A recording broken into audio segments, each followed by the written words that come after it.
اس کہانی کی شروعات امریکہ سے ہوتی ہے، جہاں کئی سارے اٹیکس ہوتے ہیں اور ٹوین ٹاورز کو تباہ کر دیا جاتا ہے، جس میں کئی معصوم لوگوں کی جان جاتی ہے۔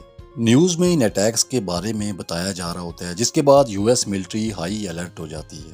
اسی کے ساتھ ہمیں ایک آدمی دکھایا جاتا ہے جس کے پاس بہت سارے موبائل فونز ہوتے ہیں۔ وہ موبائل رکھ کے پرے کرنا سٹارٹ کرتا ہے کہ اسی دوران وہاں سی آئی اے کے ایجنٹس آ جاتے ہیں اور اسے گرفتار کر کے ساتھ لے جاتے ہیں۔ اس کے ساتھ اور بھی بہت سارے آدمی ہوتے ہیں جن کے سر پہ کپڑا باندھا ہوتا ہے اور انہیں سمندر کے راستے ایک دوسرے آئی لینڈ پہ لے جایا جاتا ہے، جہاں لے جا کے انہیں ایک ڈیٹینشن سینٹر میں قید کر دیا جاتا ہے اور انہیں چھوٹے چھوٹے سیلز میں جانوروں کی طرح رکھا جاتا ہے۔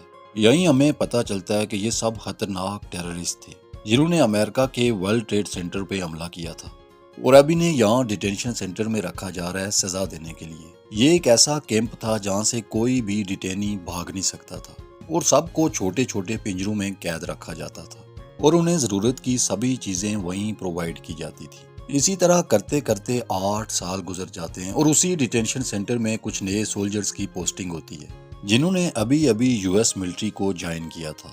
ان سولجرز میں ایک لڑکی بھی ہوتی ہے جس کا نام ایوی ہوتا ہے، اور اس کا بچپن سے خواب تھا کہ وہ امریکن ملٹری فورس کو جوائن کرے، جو کہ اب پورا ہو چکا تھا۔ اب اس ڈیٹینشن سینٹر کا انچارج کمانڈر ریمز ان سب کو بریفنگ دیتا ہے، جہاں وہ انہیں بتاتا ہے کہ تمہیں یہاں سبھی قیدیوں کا خیال رکھنا ہے کہ وہ خودکشی نہ کر سکیں۔ یہاں سے کوئی چاہ کے بھی بھاگ نہیں سکتا۔ اگر کوئی ڈیٹینی باہر نکل بھی جائے تو یہاں کی ٹیکنالوجی اتنی ایڈوانس ہے کہ وہ پکڑا جائے گا۔ تم لوگوں نے بس ان قیدیوں کی ضرورتوں کا خیال رکھنا ہے تاکہ یہ خودکشی نہ کر سکیں، کیونکہ ان کا بیان ہمارے لیے بہت ضروری ہے۔ اور ساتھ انہیں سمجھاتا ہے کہ یہ جیل نہیں ہے، یہ ڈیٹینشن سینٹر ہے۔ اتنے میں ریمز کے واکی ٹاکی پہ میسج آتا ہے کہ ایک قیدی آپے سے باہر ہو گیا ہے۔ ریمز نئے سولجر سے پوچھتا ہے کہ تم میں سے کون جائے گا اس پاگل قیدی کو کنٹرول کرنے۔ وہ سبھی سولجر ڈر جاتے ہیں اور ایوی وہاں یہ چیلنج ایکسپٹ کرتی ہے اور اس قیدی کو بس میں کرنے جاتی ہے۔ ایوی اسپیشل ڈریس پہن کے اس قیدی کے پاس جاتی ہے، جہاں وہ قیدی اس کے منہ پہ تھوک دیتا ہے، جس پر ایوی کو بہت غصہ آ جاتا ہے اور وہ اس قیدی کے پیٹ میں لات مارتی ہے، جس سے وہ نرم پڑ کے زمین پہ گر جاتا ہے۔ اس سب کے بعد وہاں پہ ریمز آتا ہے اور ایوی کو کہتا ہے کہ ویلکم ٹو سینئرز کلب۔ اس کے بعد ایوی اپنے روم میں جاتی ہے اور اپنی ماں سے بات کرتی ہے، اسے آج کے سارے ایکسپیرینس کے بارے میں بتاتی ہے۔ ایوی کی ماں اسے کہتی ہے کہ تمہیں اب شادی کر لینی چاہیے، جس پر ایوی اسے بتاتی ہے کہ میں کسی سولجر سے شادی نہیں کروں گی، جب کوئی اچھا ملا تو کر لوں گی۔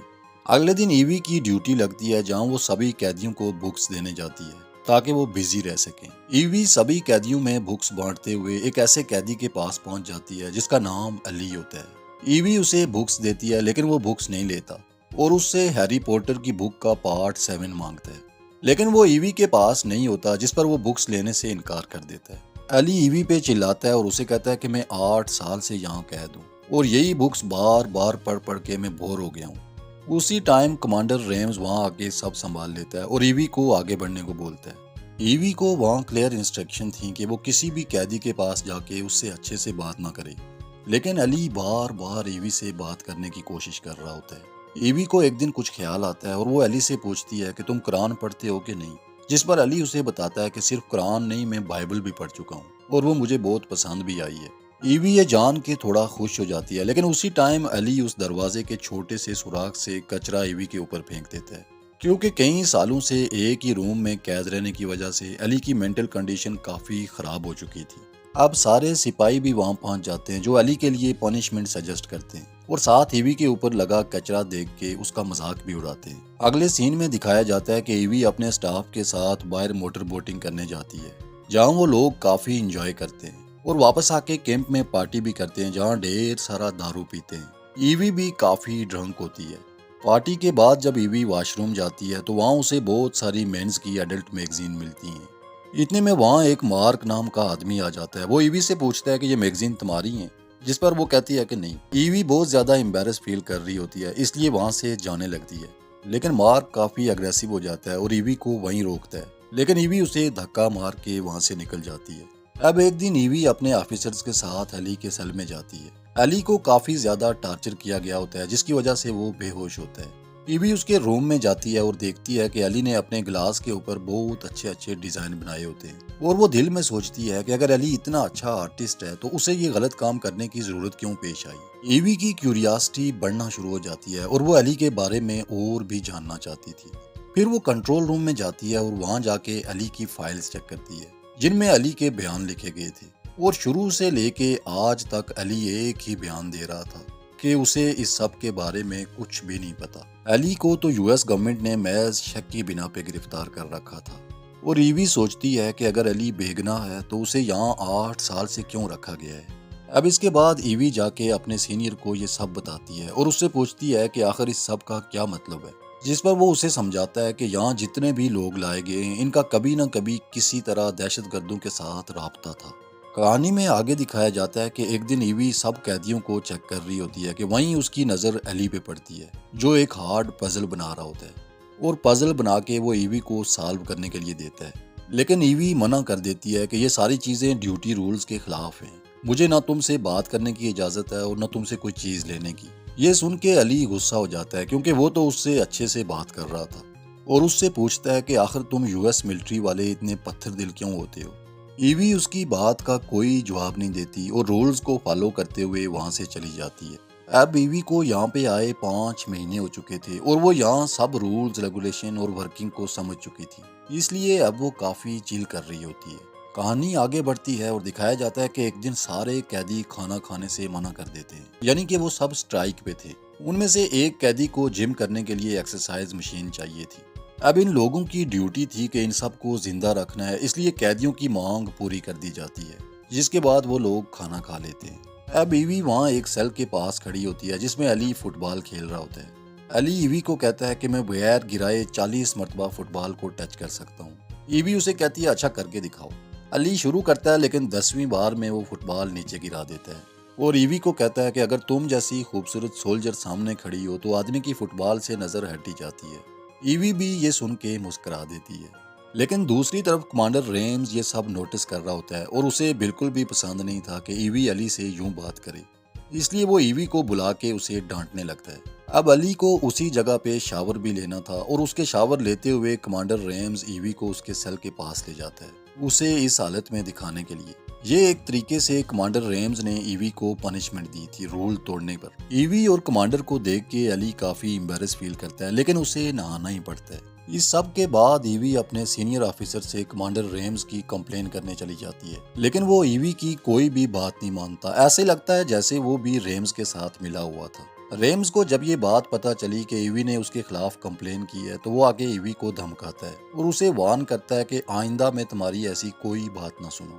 اب یہ سب کچھ ایوی کو ایک دم غلط لگنے لگا تھا، اور اسے لگنے لگا تھا کہ علی بالکل بے قصور ہے۔ یو ایس ملٹری والوں نے اسے یہاں محض شک کی بنا پہ رکھا ہوا ہے، اور اس سب کے بعد اب ایوی تھوڑی ڈسٹرب بھی رہنے لگی تھی۔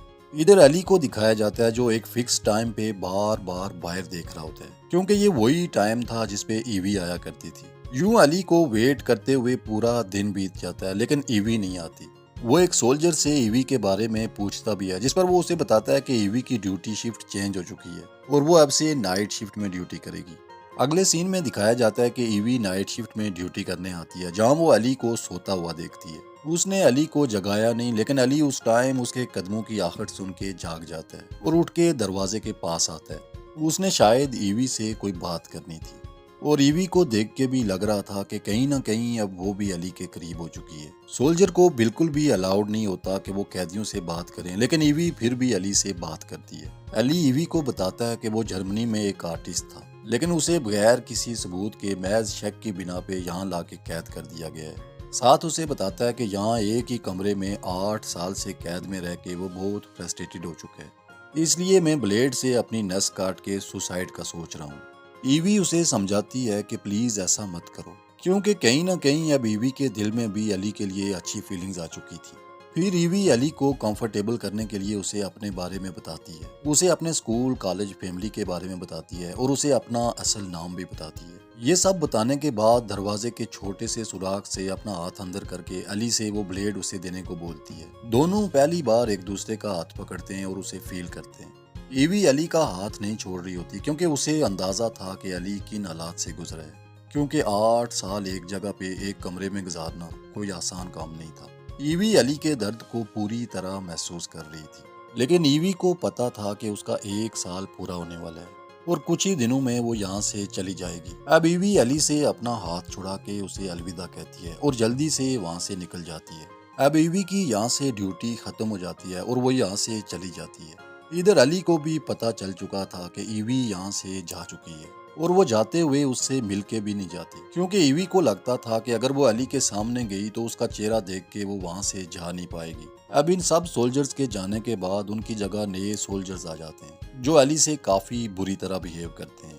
ایک دن ایک میل سولجر علی کے پاس آتا ہے اسے بکس دینے کے لیے، جہاں علی پھر سے ہیری پوٹر کے پارٹ 7 کی ڈیمانڈ کرتا ہے، جس پر وہ سولجر علی کو ٹھیک ٹھاک ہیومیلیٹ کرتا ہے اور اس کے سامنے وہی بکس پھینک کے چلا جاتا ہے۔ اسی دوران علی کی نظر ایک نئی بک پہ پڑتی ہے جسے کھول کے وہ دیکھتا ہے کہ وہ بک اس کے لیے ایوی نے ریکمینڈ کی ہوتی ہے، جس پر ایوی نے علی کے لیے میسج بھی لکھا ہوتا ہے کہ سب کچھ ٹھیک ہو جائے گا۔